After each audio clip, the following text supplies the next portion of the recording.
semenjak jarak teko tiang sing biyen tak kenal dadi wong liya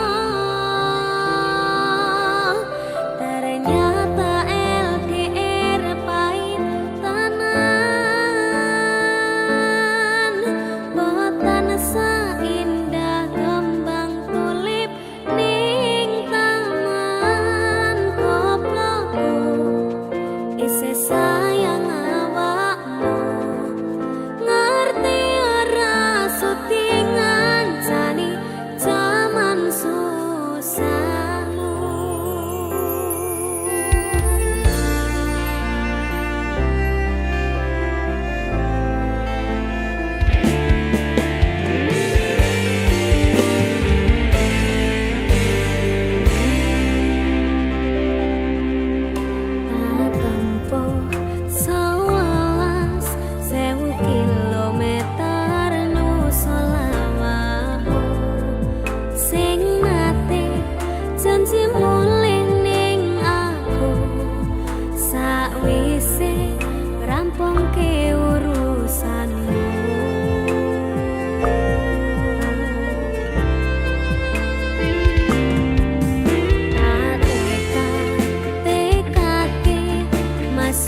pancen ora sempurna, gampang terluka, tapi yen wis bab setia aku juara.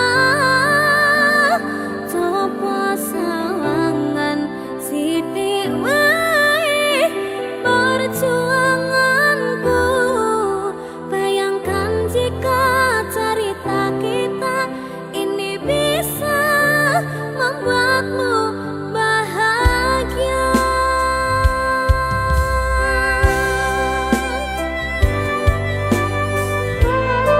Roman.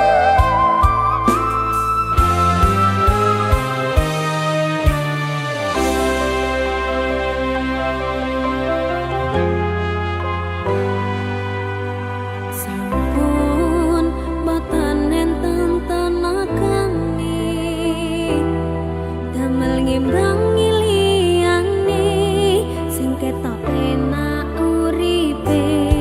Kadang kepitek klaran ngempet dadi tangisan, rodong panguripan bakale muter nanging mbuh kapan.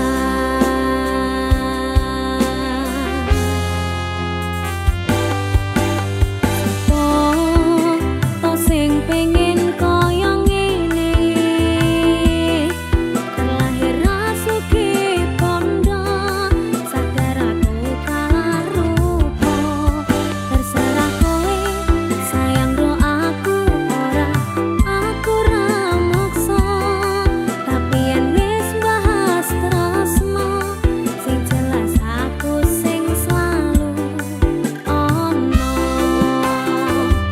Aku pancen ora sempurna, gampang terluka, tapi yen wis bab setia aku juara. Coba sawangan sithik wae perjuanganku, bayangkan jika cerita kita ini bisa membuatmu bahagia. Pancen nasibku lahir dadi wong kere, urip serba susah satermu apa anane. Pengen cinta-cintaan ben padha karo liyane, tapi sadar diri aku ora iso piye-piye. Gandeng kowe mbutuhke raka, sedangkan aku iki wong waras. Wis kalah rupa rasuke pondo, cintaku nikat kaitan gedene rasa. Aku pancen ora sempurna, gampang terluka, tapi yen wis bab setia aku juara. Coba sawangan sithik wae perjuanganku, bayangkan jika cerita kita ini bisa membuatmu bahagia. Mas Arga, Iya, Nduk. ropang. Ropangnya artinya apa? Ropangi pange iki enek artine. Apa? Pangapunten nek liyane niken mboten mawon. Alah, alah.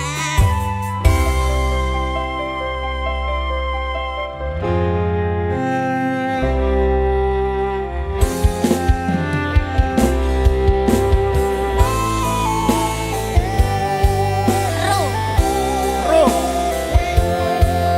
Roda itu pasti berputar.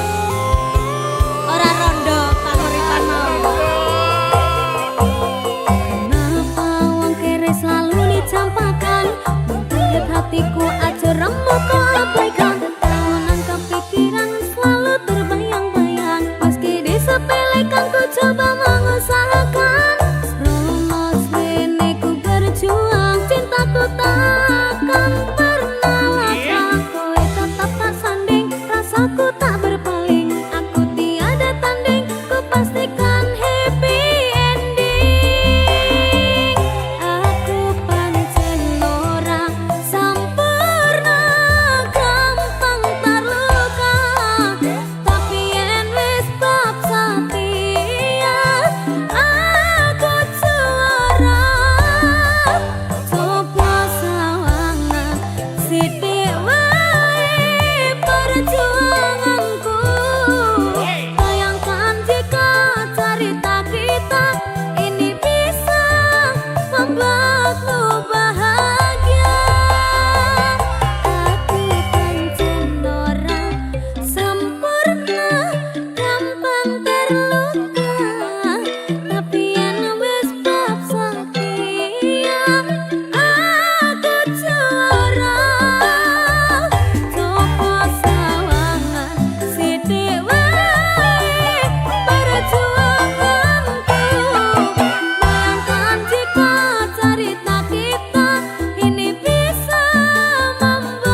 Senyum tipis nan menawan, gadis manis Kalimantan.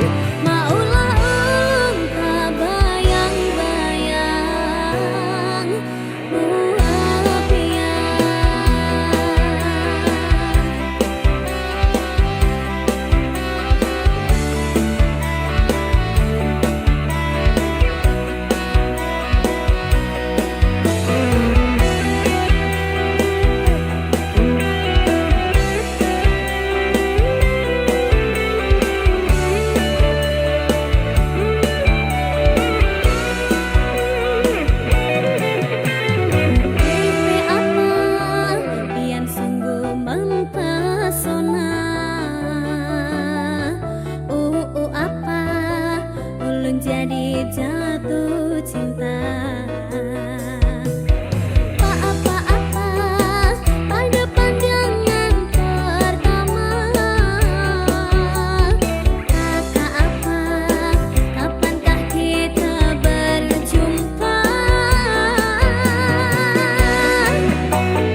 Dan bulan terang menatap riang, melihat ku rindu wajah cantikmu. Ayangku rindu kamu, ingin mencium kening kamu. Ayangku rindu kamu, ingin memeluk mesra kamu. Sungguh rinduku menggelitik, ingin bertemu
Simbo aku sing ayu dhewe, ijazahku SMP pengalaman ora duwe, paling penak rapi wae.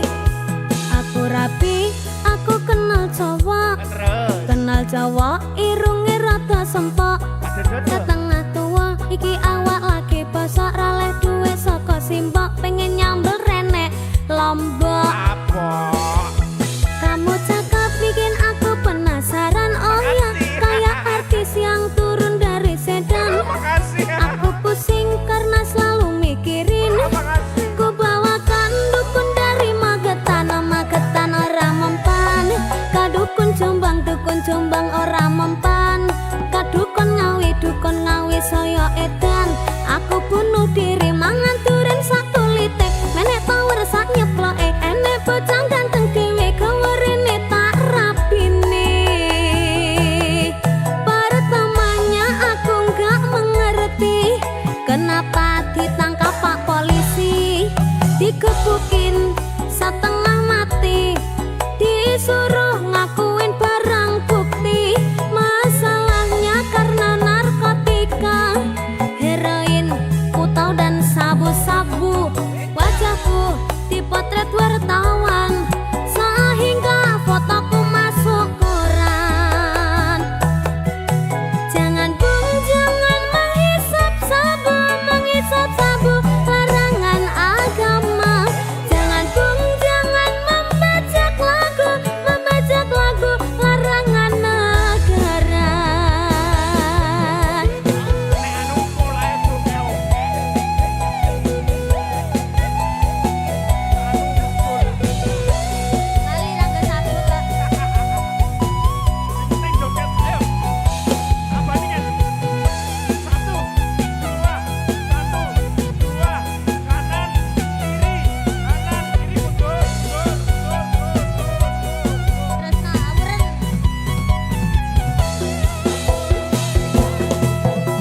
Aku pancen wong randuwe, jare simbo aku sing ayu dhewe, ijazahku SMP pengalaman ora duwe, paling penak rapi wae. Aku rapi, aku kenal cowok, irunge rada sempok, setengah tua, iki awak lagi bosok, raleh duwe saka simbok, pengen nyambel renek Lombok. Kamu cakep bikin aku penasaran, oh ya kayak artis yang turun dari sedan. Aku pusing karena selalu mikirin, ku bawakan dukun dari Magetan, Magetan ora mempan. Kadukun Jombang ora mempan. Kadukun Ngawi saya edan. Aku bunuh diri mangan duren sak kulite, menek power sak nyeploke, enek bocah ganteng dhewe gawerene tak rapine. Pertamanya aku nggak mengerti kenapa ditangkap Pak Polisi, digebukin setengah mati, disuruh ngakuin barang bukti. Masalahnya karena narkotika, heroin, putau dan sabu-sabu.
ninggalke keluarga nelongso nanging kudu tak terima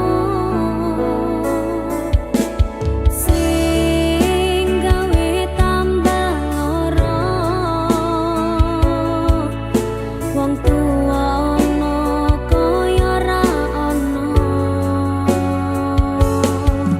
ngendi kasih sayangi sing kaya cah liyane bapak ibu bingung dewe-dewe yen pancen kudu pisah aja nganti anak dadi korban berjuang ninggalan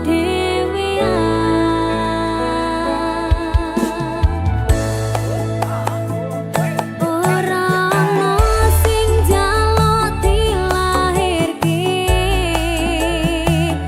nang keluarga sing kaya ngene tak tampa omonane kabeh kahanane yen pancen ngene iki takdire kudu iso kuat dalungane mergo ra disangga wong tuwane kudu iso ngadeg dhewe ra ono cekelane ngene men anak sing rusak omahe. Niken, Halo, tebok sakine apal to. kapan? Lah mau ngecane kuwi kapan? Kapan? Dipikir sih, egone wong tua abot. Oh iya. Apa meneh lagu iki? Ayo, kaya lagu iki lho. Kayak kisahku. Alah, meneh kabeh kisahmu kabeh.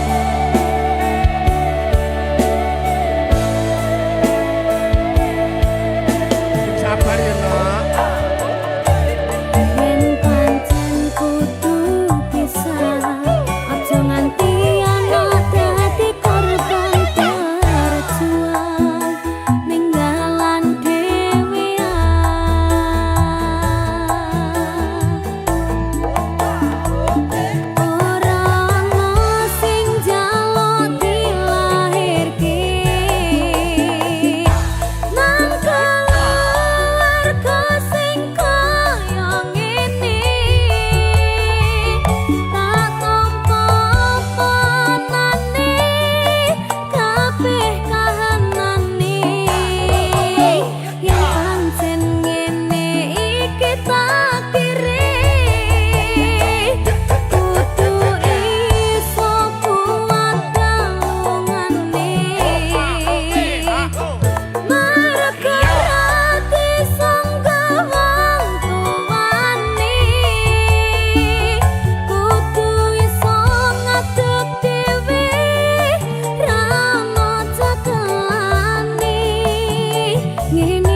Minggu esuk atus mrebut gas tipis ning resepsimu nyekseni ijab kabul kowe robojomu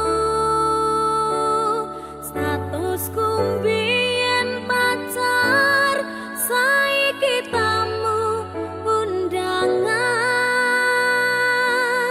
kelangan kowe aku oleh ijol prasmanan. Ayo, Ya, ya ini seriti sambilo kak. baik. Asoy.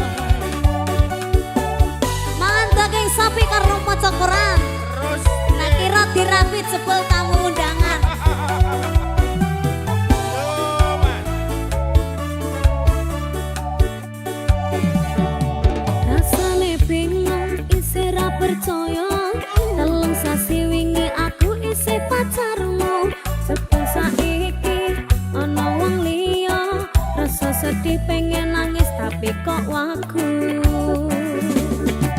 awale indah kini berantakan kabeh cerita mbok rampungi nganggo undangan aku gagah teko ning resepsinan kowe sesandingan tak tinggal nyanyi dangdutan aku ngerti yen atiku mung monggo rekreasi aku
Gumetes ilon ning sore rembulan iki nilingi kowe sing tak tresnani gambaran cerita sing wis ana ning lamunanku ra bakal nyongkong garus atiku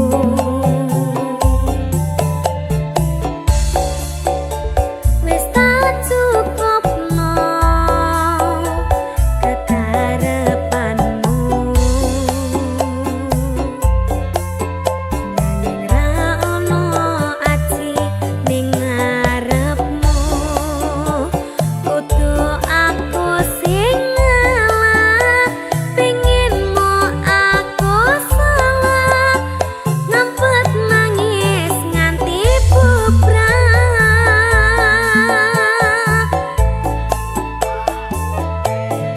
apa salahku apa salahe rasaku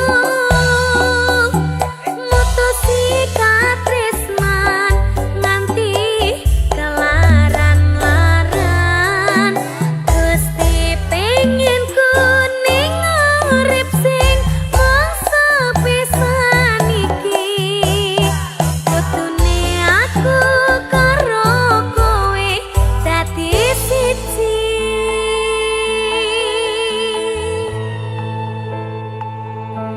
nyatane apa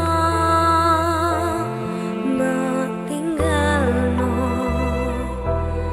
keronto-ronto rasane atiku tak lilakno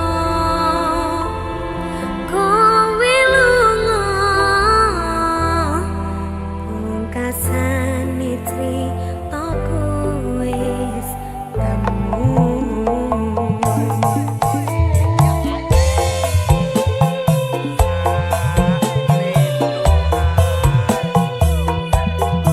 sedih aku Mas Arga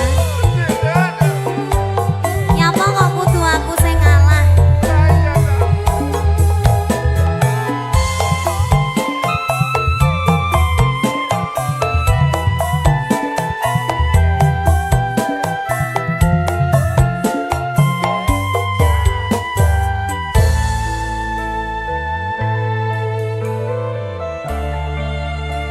wis tak cukupno kekarepanmu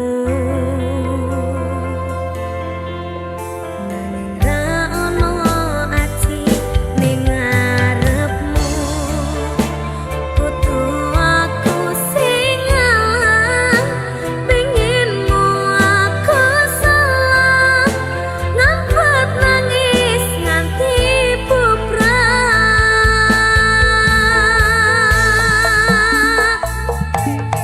apa salah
Hits.